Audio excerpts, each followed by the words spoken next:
Okay, I called you all here because this is a business meeting. That's what it is.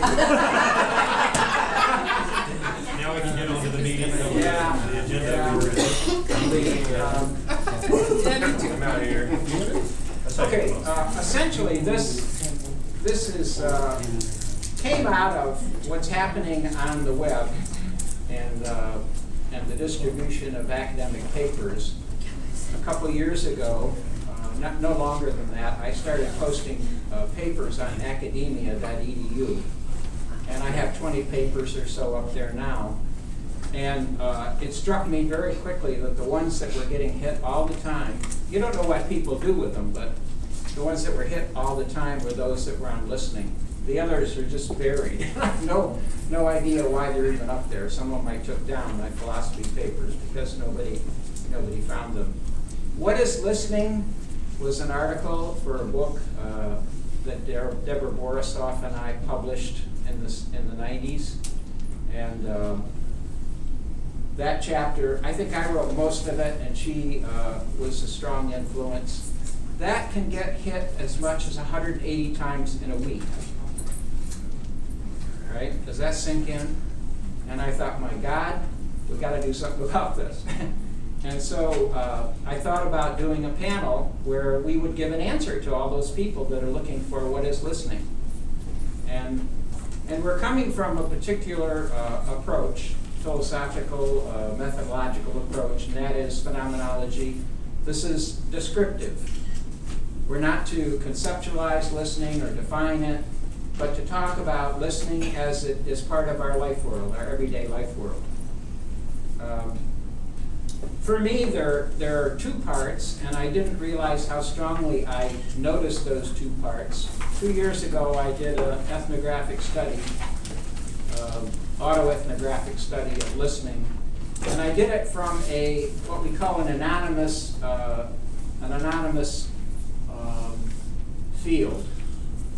And I watched what went through me and my role, and thought about what I've done over, I don't know, many decades of listening research, going back to graduate school with Dick. We were colleagues at OU. And that was really more what I would call transcendental phenomenology, and that's where you bracket the self. You bracket your ego, who you are as a personality. So that's in this paper. Second part is I started anew, and the second definition of autoethnography is really more like autobiography. So my second approach at this was autobiographical, and that's what I will present. So it's very much about my life world from my personal attitude and place in life. And I'm going to just give you the highlights, because we want to give everybody about 5 minutes. We got a big panel, but I wanted a variety. I wanted a wide variety of opinions and perspectives. And I had to turn a number of people away. This was such a popular concept. I didn't have any idea it would be so good.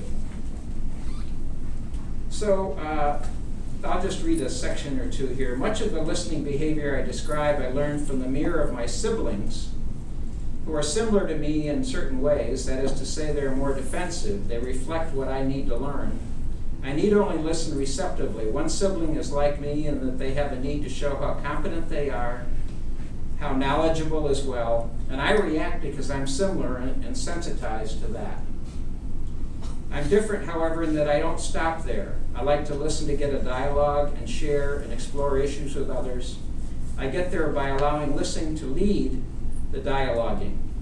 So it's being present and letting the field kind of dictate where things will go. And many of you in your papers and studies are seeing that kind of thing, that's some of the best listening, when people don't direct with questions and so forth, take control, but let come up what will come up. My initial reaction is sometimes indicative of my own defensiveness, and I might say also impatience with just displaying a knowledge or competence. So when that comes up and I'm aware it's come up, then I get impatient we don't get beyond that, right, to more. So I recognize this, and yet I transcend it. So the three things to summarize my biographical listening pattern. One, I listen to learn. I learn to be in control and aware of as much as is possible, and also to be of help. I listen to be aware so that I can be in control. I don't like to seem as not competent, as less than fully present, responsible. Hence, I listen to hear what I need to do, how I can be responsible to respond to, how I can be then respond appropriately. Because I think it's not just response, but appropriate response that, as you're finding in your supportive listening, that fits the situation. And listening to be kind and accepting of others. And I have examples of each of these, but I'm not going to go into them because we want to give everybody a chance. Here I'm supporting and acknowledging through listening to the extent of my capacity. I am not always perfect or tolerant. One general caveat from life, but also from therapeutic literature, is that listening to a person's story validates that story. And that's kind of a tangent I go off in, is that we have to be careful when we're listening that we're not validating somebody as a fixed identity, but that we validate them as an open person with possibilities, creativity, and growth. So I'll end there. How was that? Okay, good. Well, I didn't count the part where you were doing all your introductory stuff, so I didn't. Probably 5 minutes total. Okay. So may I pick up here? Yeah. So I titled my piece, Listening is Awakening. And my work over the last several years has led me to explore the concepts of listening from a deeply spiritual perspective. I'm now involved with contemplative practice and eco-spirituality, and I trained with both the Center for the Contemplative Mind in Higher Education and with Green Faith International. So my current views on the nature of listening have been profoundly impacted by my work in these two realms. I'm greatly concerned by any view of listening that reduces humans to information processing machines. According to Neil Postman, the metaphor of human as machines subordinates the claims of our nature, our biology, our emotions, our spirituality. The machine metaphor applied to listening, I believe, is dangerous and reductionistic. It causes us to think of the listening process as nothing more than information processing. I don't believe listening is infosynthesis. I think it's a much richer process that cannot be captured with the language of our technologized world. I believe we call too many things listening: confirming, defending, diffusing, judging, selecting, critiquing, analyzing, and in so doing we miss what I believe to be the essence of listening. To me, listening is opening of the self. Essential listening is pure, without ulterior motives. We are simply open. There are no expectations. All judgment is suspended. And in this process of opening, we become fully present to the other. We become awake to the other. Pure listening requires a willingness to be vulnerable and to be open to change. We allow ourselves to be changed, moved, impacted by the other. We open to things we may not want to hear or that make us uncomfortable. This essential form of listening requires a willingness to connect both with the self and with others. It requires the development and nurturing of compassion and empathy. And that means that listening is very hard for most people because we fear being open, we fear the unfamiliar, we fear change. Listening requires us to be free of our own preoccupations. If we do not do this, we cannot open to what others are saying to us. Ed and Deb Shapiro, in their inspiring book, Be the Change, suggest that to listen is to be completely present, sharing without any hidden agenda, without advising, blaming, or shaming, without preconceived ideas, without the desire to try to fix anyone or make him better, without comparing his story to our own, or without our own story influencing our opinions. Then we can hear, end quote. When we listen this way, we allow the other to feel safe. We allow the other person to share his or her own ideas, thoughts, and feelings without fear of judgment. To listen this way, we have to cultivate what in Buddhism is referred to as the not knowing mind. For most people, achieving this pure mind state is extraordinarily challenging. As a result, I believe that true listening is virtually impossible. I say this because true listening requires elimination of the ego. It requires total openness to the other without the influence of our own ego, point of view, or biases. Again, as Shapiro and Shapiro note, we rarely reach out beyond our own self-interested desires. The art of listening parallels the Buddhist notion of being awake. Only a rare few will ever master the skill. but it is worth pursuing, and we all must learn to practice so that we get closer to the ability to listen authentically, to be awakened listeners. Authentic listening requires awakening to our own true natures, coming to terms with our selfishness, and working to put our own egos aside. This allows us to be truly present and awake to the other. So how do we awaken to this essential form of present listening? To be effective listeners requires humility and reverence. I think humility is probably the most important element for me of developing, really being great listeners. In meditation, we first pass through the portal of humility. This leads us onto the path of reverence, and it is only here that we begin to open up to the self. And in the same process, it is necessary to listen to others and to open to others. We must first nurture the virtue of humility and allow it to become the door through which we pass when we enter into any listening experience. We also need to nurture the ability to be silent. Sometimes the most powerful listening response is focused, connected, pure silence.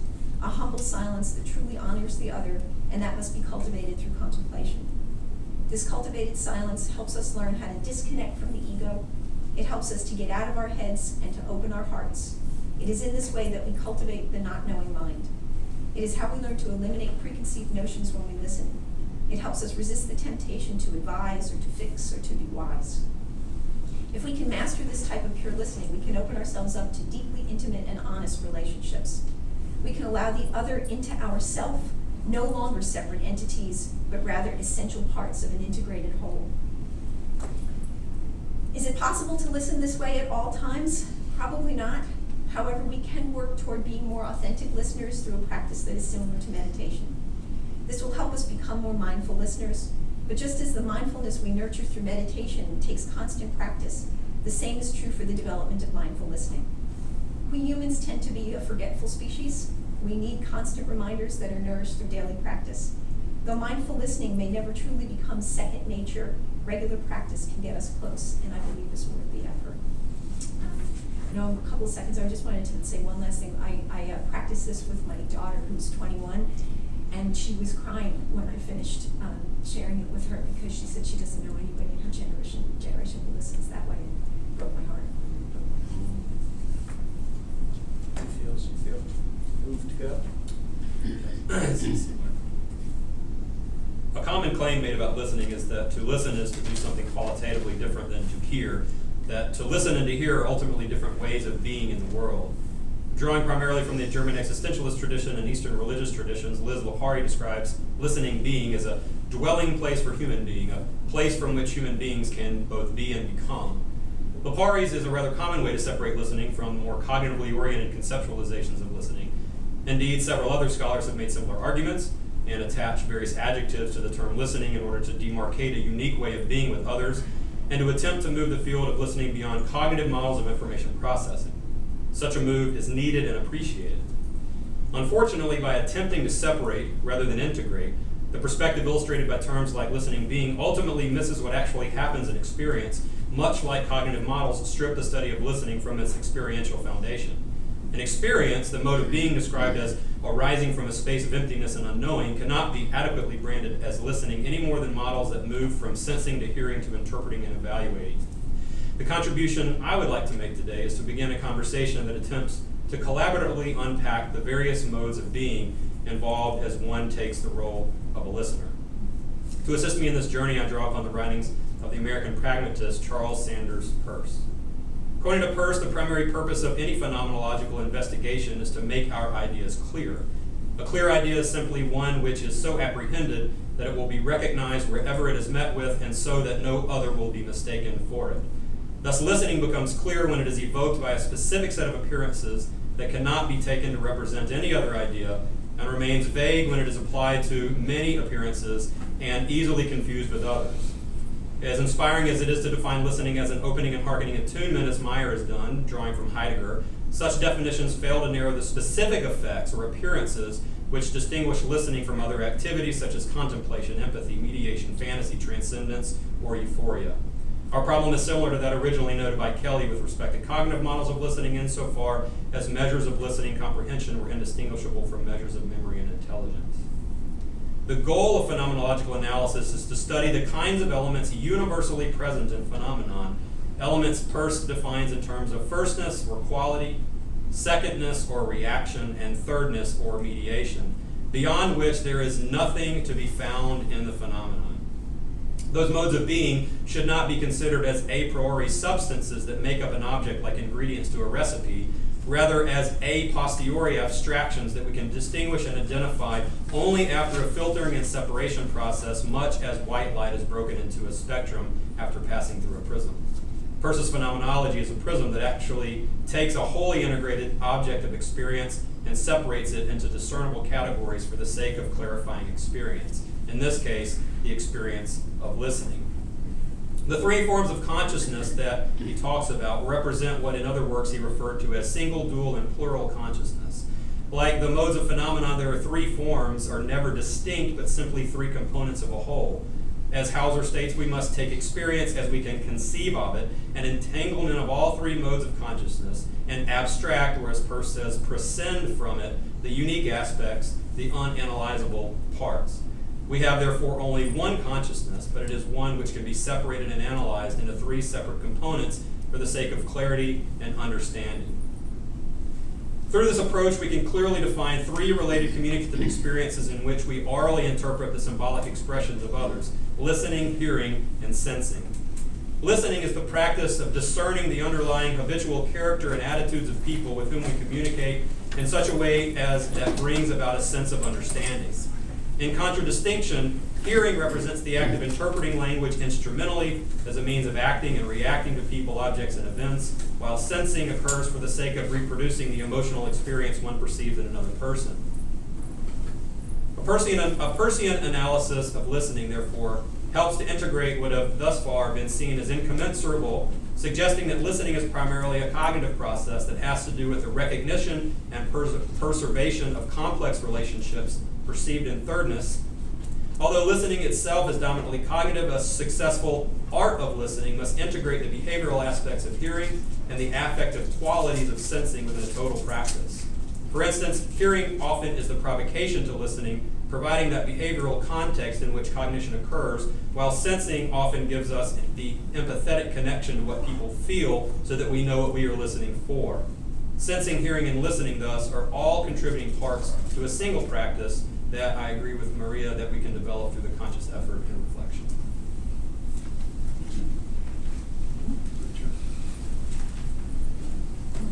We'll save the pair. Where do you want to go? You ready? Fine. Okay. You're ready? Go ahead. Yeah. Oh. Okay. We're negotiating. All right. For those of you who don't know, I don't work in the same field as most of these other people. I work with children and education a lot. So, my process, mine is listening developmental. For this purpose, I'm saying listening is a cognitive process, and therefore the acquisition of listening is a developmental process, as is the acquisition of cognitive processes. Various studies of newborn infants indicate that within 2 or 3 days of birth, they're capable of identifying the primary caretaker and responding to that person. Since visual acuity is extremely poor in infants, the conclusion was that the child responded to auditory stimuli or listening. None of the subjects were able to comment directly on this observation, however. By the time a child is around 12 months and uttering their first word, they've explored all of the sounds used by all the languages in the world and narrowed that down to those in the language of the people around them or their caretakers. It does not matter if one follows the behaviorist theory, they've been reinforced using target language. The psychosocial theory, they're editing their list of sounds to match those they hear around them. Or Chomsky's language acquisition theory, we're hardwired to learn the language that we hear. The mechanisms are already up and running. The outcome is the same. The child has listened to the sensory input from the environment and applied it to their construction of the output. As the child moves from single word utterances to telegraphic speech, which is a couple words together, to initial communicative competence, there's clear evidence that listening is an important part of the process. Although caretaker speech does not explain every element of this language acquisition, it does play a necessary role in helping children expand their utterances. When a child says go car, the usual pattern is to expand that to a full sentence, such as you want to go in the car, or you see a car going, or you want to play with your toy car, etc. This is the beginning of the child realizing that messages need to be shaped so others can listen and understand them. Continuously throughout the life of the individual, a major component of listening with comprehension becomes vocabulary knowledge. For the young child, the use of nonverbals and contextual clues assist in the ability to understand new terms. In fact, we frequently refer to the child's vocabulary as two separate entities. The use vocabulary, which indicates those words that the child knows well enough to produce and use, and the personal vocabulary, which includes all words the child can understand or respond to, even those for which the meaning is still a little bit vague. Children like to listen to music that has a strong beat. They like to respond with a whole body movement to this type of song, but they also like to listen to and respond to softer and more soothing music, as generations of parents have found across languages and cultures. The lullabies are a parent's friend. As the child moves from age 3 to 7, they internalize the rules of their first language through listening. They increase their vocabulary and begin the move to understanding complex structures of sentences. A sentence that is an indirect one, such as "do this after you do that," is still problematic and frequently misunderstood. Directions that include 3 simple steps should be possible, but if there are conditions on those steps, do it this way, do it that way. Comprehension will be difficult, and more than 3 steps, probably not worth your effort.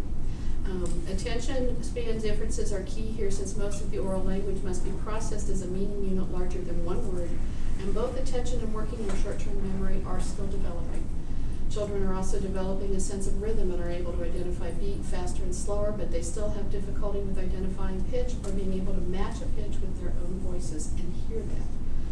Children from 3 to 7 are developing their sense of knowledge of various longer structures of language. A child will be able to relate a personal narrative and experiential narrative, something that they've actually done, far sooner than they'll be able to retell the narrative of an external source like a story. They can retell what they've heard in a personal interaction before they heard it in the story. It's interesting that in reading, we expect a young child to be able to answer questions a prompted and targeted task, as opposed to a reconstruction, at a higher level for listening than for reading at grade 1, and by grade 6, that expectation has started to reverse. Throughout elementary school, children acquire more complex linguistic structures until they are receiving and producing language in a nearly adult manner by the age of 12. Between the ages of 6 and 10, most children develop the ability to differentiate between pitches, to be able to hear octaves and be able to match a pitch with their own voices. They expand their ability to identify individual voices, human or instrumental, and in musical groups. As they move into puberty, they begin to listen to songs they like and try to imitate the voice of the individual singing, rather than just singing along with the words. Children go through these steps in the same order, with slight differences in timing across all language groups. And when we get into second language acquisition and learning, they follow the same pattern, with a long silent period at the beginning to listen to the language that they're learning. Okay. So listening is, for me, asking questions, developing an awareness, and recognizing that clarification is often necessary, especially if it becomes apparent that the listener's response to the speaker's intended message is not connecting. As an English as a second language teacher, I spent a great deal of time interacting with people in cross-cultural settings. In this role, I have the opportunity to observe situations that often result in miscommunication.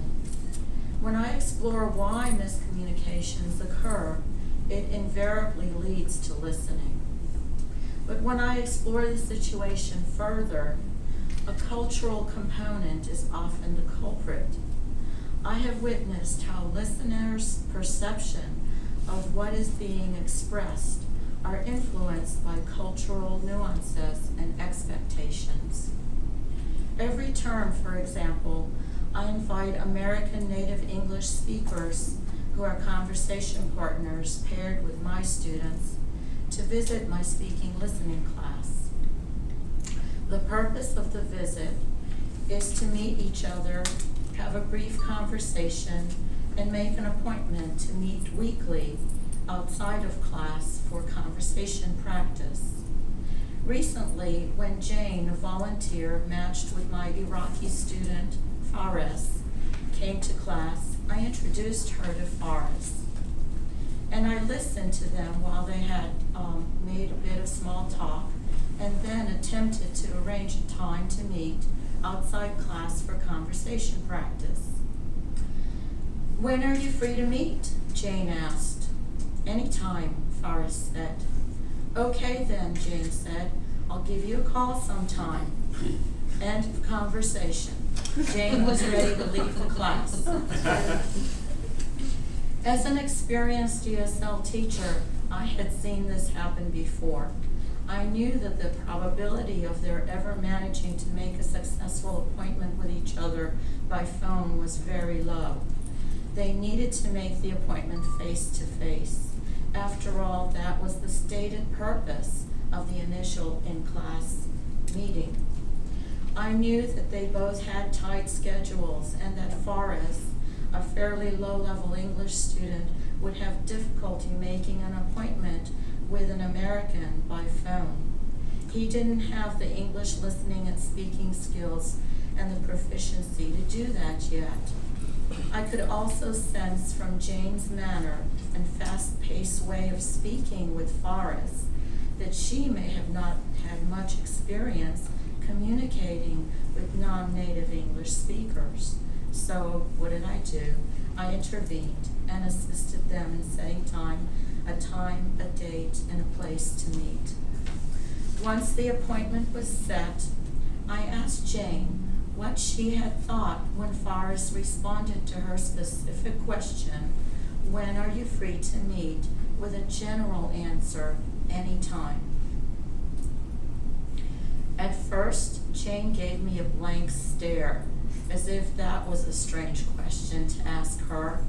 But when I encouraged her to think about it and please express her thoughts, because this would help Forrest learn how to make an appointment, she thought about it and said that she was surprised that Forrest wasn't ready to make an appointment then and there. She wondered if he was really interested in making an appointment at all. I could understand why Jane came to that conclusion. Forrest couldn't. In the United States, when an acquaintance runs into another person, we often close a brief conversation with a proposal such as, "Let's have lunch sometime," and a response such as, "Yes, that would be great, I'll call you." But proposals without specific time, date, and place are often not followed up on, and the lunch doesn't happen. So then I asked Forrest to explain why he had said any time, instead of answering Jane's specific question by telling her when he was free to meet. He said that he was trying to be polite, to allow her to tell him first what time she wanted to meet. I explained to Forrest that if he wanted to be polite and allow Jane to set the time first, it was not sufficient to say any time. He needed to follow up with, "Any time is fine with me. How about you? What time is good for you?" Forrest was being polite, deferring to the other person's preference according to the norm of his culture. He thought that the word "anytime" sufficiently expressed what he intended it to mean.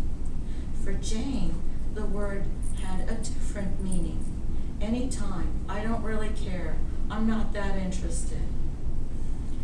But Jane didn't follow up with Forrest either to check if she was understanding him correctly. She should. Oh, I'm sorry. My voice is kind of going. Why should she follow up? She thought she understood his intention also. This example describes a listening experience that I often encounter with my in my ESL listening world. Listening in the context of cross-cultural communication has heightened my awareness that listening is not only a personal, individual experience, but a culturally rich, collaborative interaction that occurs within the context of specific cultural situations. What I allow myself to express and what I hear are shaped by cultural norms and particular circumstances that I have been exposed to since birth and possibly before that. Forrest had no way of knowing that his one-word statement could be misrepresent his intention. Even when James said, "I'll call you sometime," he didn't follow up with, "When are you free? When do you think you'll call?" Consequently, I teach my students that to be a good listener in my culture, they have to ask questions. Many of my students come from parts of the world where asking questions is not the norm. It's actually impolite. It takes my students a while to feel comfortable asking questions. Yet competent listening in a cross-cultural situation requires questioning, developing an awareness and a recognition that further clarification is often necessary, especially when it becomes apparent that the listeners respond to the speaker's intended message is not connecting. As a teacher in this setting, I am constantly checking my own and my students' comprehension of what is heard by asking questions. I tell my students that American people like questions. It shows interest. When you don't ask questions, I tell them, people think you're not interested. At first, my students think this is strange, and then they go overboard by asking way too many questions, and many times they ask inappropriate ones, but eventually we work that out too. Any questions? Thank you for letting me go over time. Okay.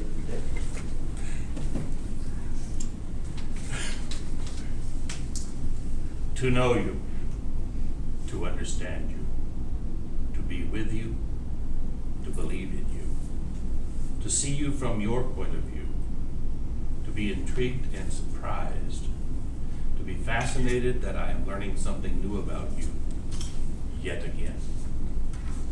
I can only truly be with you when I have listened carefully for a long time and have finally come to understand those things that make you unique, those things that reflect your humanness, those things that help me know that this could only be you and no one else in the universe.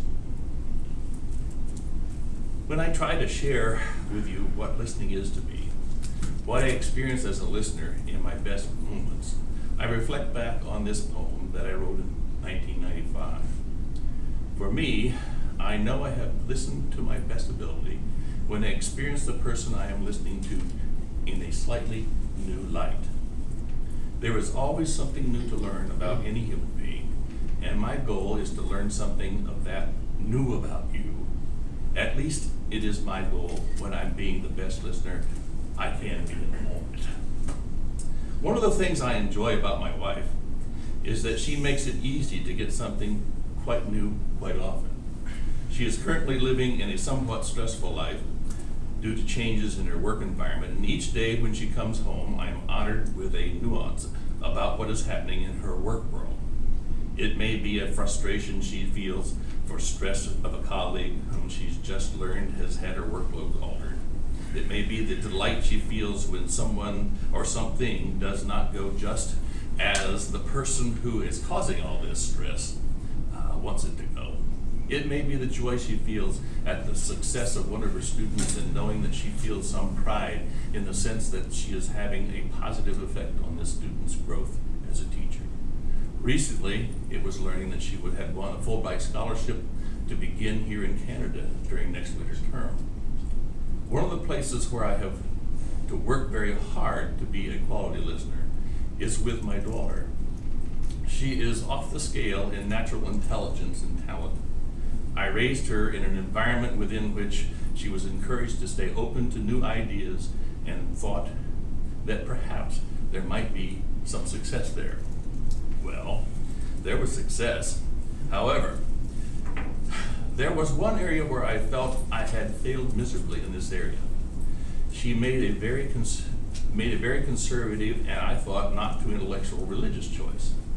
This produced some tension between us when she tried to convert me to this choice. Perhaps it was only talk with me about this choice, but we'll never really know at this point. Anyway, I was somewhat offended by this act. Sometime later, when we had both had time to think about our interaction, we tried again. This time she was clearly just sharing her experience, and I tried to understand where she was coming from. Sometime during that conversation, I began to understand the deep spiritual level of her experience, and I had to acknowledge that for her, she was having a deep and nurturing experience in this faith. It is hard to accept that one's own view of the world is not accepted by one's child, but this is easy to see the light in her eyes as she talks about these experiences. I can also understand such an experience from the point of view of the child who does not accept the parent's point of view. Mine is very different from my father's, and I know that it was painful for him in my book, and then I was surprised by what you said. I have written about a wonderful experience I had where I listened to my father and was rewarded with new insight and the gift of his sharing his belief system from a very personal point of view. You might want to check that story out sometime. In the book, I shared how I prepared for the interaction with my father and some of the insight I gained. I was not able to tell him that I agreed with him, but I had a much clearer understanding and respect for his position. There also has to be something here about being with this person. One is listening to. That's a strange way to say that. If one is only to suck out the information, one is highly likely to misinterpret based on some goal other than honoring the value of the person one is listening to.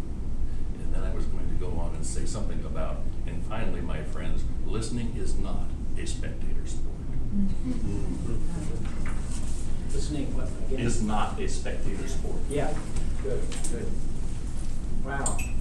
A good range from meta views to very particular. Does anybody feel like speaking? I don't yet. I'm the chair, but. I think we should open it up to the audience, for sure. Yeah, yeah. I think that at a point you asked a question in your presentation was very interesting. What was it again? To go beyond the model of the functions or something.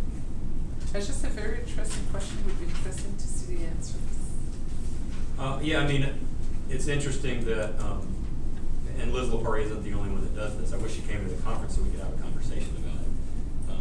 But she attempts to, and I heard a little bit in yours as well, it sort of diminish the information processing cognitive stuff in order to bolster the being with and States of it. as opposed to trying to figure out how these things actually can be one thing that we experience in various parts depending on, and the paper is longer and it'll be published hopefully in Com Theory soon. We responded, basically a colleague of mine responded to Lepari suggesting that in any given moment, in any given experience, these three aspects of being, sort of you can think of it as moving bar charts, right?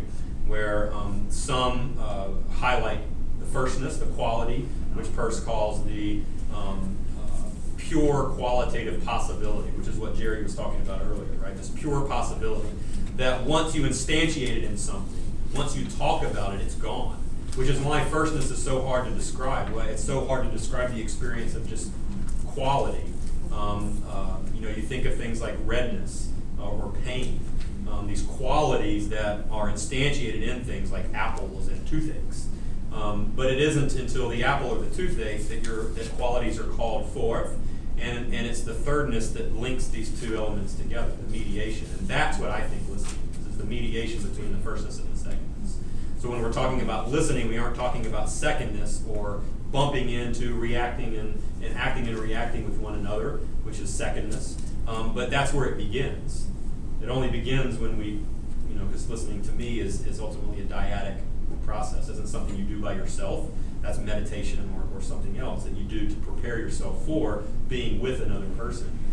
But you're also never with the other person always in the moment, because there's always thirdness leaking into it. There's always this notion of bringing in past experiences and thinking toward the future for, various reasons. So I agree, you can't set your agenda aside. It's impossible to do that. We can try to overcome that when we're talking to our child or to our father about some sort of disagreement that we have in religious or whatever the case might be. But it's always there. The thirdness is always linking firstness and secondness. You can't ever get rid of any of these. So instead of trying to say, get rid of the cognitive, let's talk about the being, well, you can just say, cognitive's good, but I'm not going to talk about that. Let's talk about this element of it.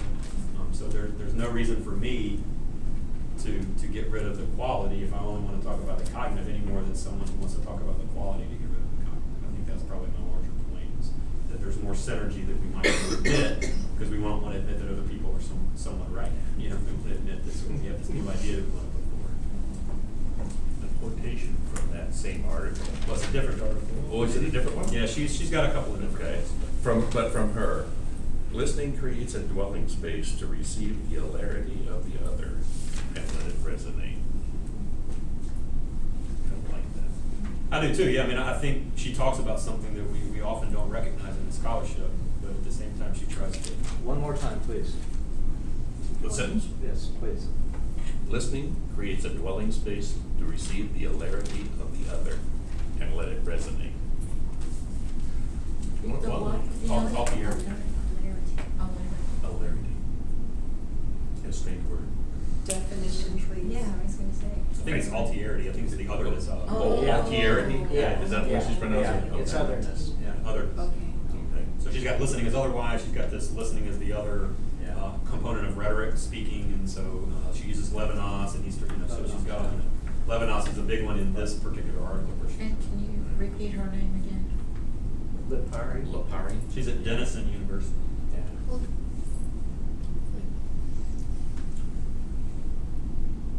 It seems to me that the more we know someone, the more time we spend around them, especially if we're related to them or if they're a family member, the more difficult it is to listen. And, you can have a relationship with someone where you see them at work and you see them daily and you work together and you keep that professionalism there.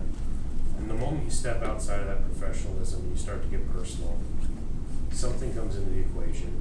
It becomes more difficult to have that protected relationship that you had, to listen to them, to just be open and to not start generalizing or judging or placing some kind of part of yourself into the equation. And I'm sorry, I don't remember your name. Maria. Maria, when you read your paper, you spoke about being humble. And it resonates with me that is the one and only gateway to being able to stay that way with everyone across the board. And how do we practice that? What is the connection to that? And that's where we get into that gray area where we all start to tie something like spirituality or something that is deeply tied to our beliefs into the equation. And we have to find something in that together that maybe doesn't have to involve spirituality, something that is so personal, something that is. I don't have the answer as I'm sitting here talking to you. I feel a need to call attention to that humble thing, and how can we practice that?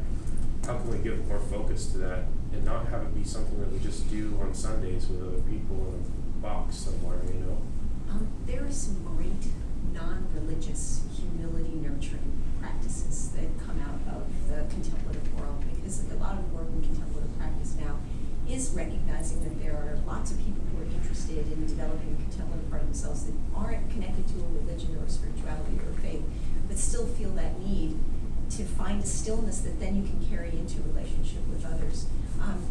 A lot of the work that I've done in this area actually grows out of the fact that I teach a class in the 7 deadly sins, and that That's and the mother. Full circle. Well, Yeah. and so we talk about the fact that the mother of all sins is pride, and that the counter virtue is humility. And so in order to nurture humility, you first have to come face to face with your pride. And I always tell my students, pride is the sin of the academic. Pride what? It's the sin of the academic. Okay. The more letters you put after your name, the more the pride tends to grow.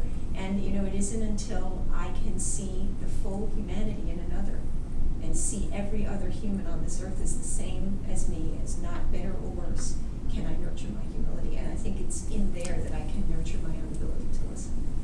But you don't have to connect it to a religion or spirituality. It can simply be about honoring the humanity of the other. Even the academic. Even There's no hope. Or the relative, or the relative, What, you what, know. A relative is hard. what I'd like to kind of join to that is your comment about the authenticity, and I've been thinking about that. That's a pretty popular word. And by the way, we all end up forgetting the semantic dimensions of this and the labels that they're pretty full of baggage. It occurred to me that authenticity is a step away from something like intimacy. And that the intimacy it seems you're calling for is the presence, the being there in that waiting, but creating space. You are beginning by creating that space, and then waiting on others' meaning, not knowing. You have to go to some not knowing place. I don't mean that you're not a knower in that, but that it's subordinate to something of this presence that I'm sure we're forming images as we're doing this, and I'm trying to become more aware of what image is forming. This is my daydreaming. This is not anything I know, and they don't have to be attached to my perception. I can be free from what I perceive, and let the play of imagination work through the language. It's some of the interpretive stuff that Gadamer does is about that, fusion of horizons at that point where you're. Well, yeah, you're already fused, really. Yeah, well, yes, and yes and no, because we are looking in different directions. We're seeing from different directions. Well, yeah, but I like where Brandon started, and that is when you see those places where you're challenged most in listening, it's with those you're most intimate with. My God, does it come up? And then you really have to deal with it and work on yourself. The paper I presented on Dick's panel last year, The Dark Side of Listening, was about executing my mother's will. And all my skills and all my techniques failed. They were inadequate to, I think in the long run, my perseverance and tenacity paid off. But damn, that's where the rubber meets the road, is those people, my spouse, my siblings I talked about, close friends. Then you find out what you're made out of, right? Well, is that because of the expectations that you as an individual have? Yeah. I feel like it's so connected to personal expectations. You don't have the same expectations of strangers as you do of family members. And to me, it's almost like a cultural thing. Yeah, that's why I said he started with the, we don't do that in the formal situation. Right. Yeah. And it's because you have baggage. And to me, that's your culture, And so you have expectations of the other person to fit into this baggage that you're carrying. And if that person doesn't, then it becomes a problem for you. Whereas a stranger, you don't expect them to know how to, interact with you. So you give them a lot more slack. Yeah, and I think there's, going back to what Mike was saying here, is there's a difference between intimacy and familiarity.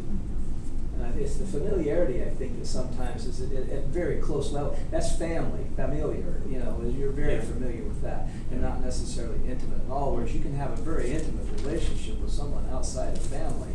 Yeah, you can too, and that can be challenging, but I think family particularly, brings it up fast. We take them. Go ahead, Roger. Yeah, let's Yeah, get a it new voice. I was thinking what you're talking about, doesn't this also bring in the dyadic part of listening, that that, you know, I mean, in your story, I remember your story from Listening from the Dark Side, that to place all of the burden on the person who's doing the listening without recognizing that it's a relational moment. And definitely it will fail if one side in that relational moment doesn't want to engage in that level of kind of, you know, communication. I mean, it's, you know, it's never a one-way street listening. Well, that's Pierce. Pierce has the multiplicity. If the person doesn't want you to know, there's no way that you can do anything Yeah. to be able to get beyond that, because they're not gonna share that with you. One of the things that I wanted to bring into this conversation, and that just didn't have time with this kind of thing, I don't think we talk enough about the moment that we come to someone. Jerry and I had a moment yesterday afternoon, which was just delicious, right? Walked up to him and I could feel him, I could feel his being, and there was this something, we hadn't said a word to each other, hadn't said a word to each other, and then it was like we're saying to each other, God, I like being with you, you know, and we don't have a way to talk about that, because that piece gets destroyed as soon as you say anything. But I do like the idea of delicious. No one's ever called me delicious before, have they? That's metaphors. That's the language impulse and the metaphorical, and we're looking for some way to compare the experience through language and to articulate it or vocalize it. But once we are, we're already at some point once beyond. Mirroring, I think, was one of the things that come back, because you mentioned mirroring, Mike, and I know I didn't. somebody mentioned mirroring. In an earlier presentation, earlier panel. I see mirroring though as like one level, in a more public kind of level. You know, like in therapy, if you're just mirroring or something, or where you're trying to help and support somebody, if you're just mirroring, some people just get flustered, you know. Yeah, and I want to take it beyond just that kind of mirroring, because I was making notes. You were, I think it probably came out of your mouth and you didn't hear it, but I heard this. And We have a tape, right? Yeah, we have a tape.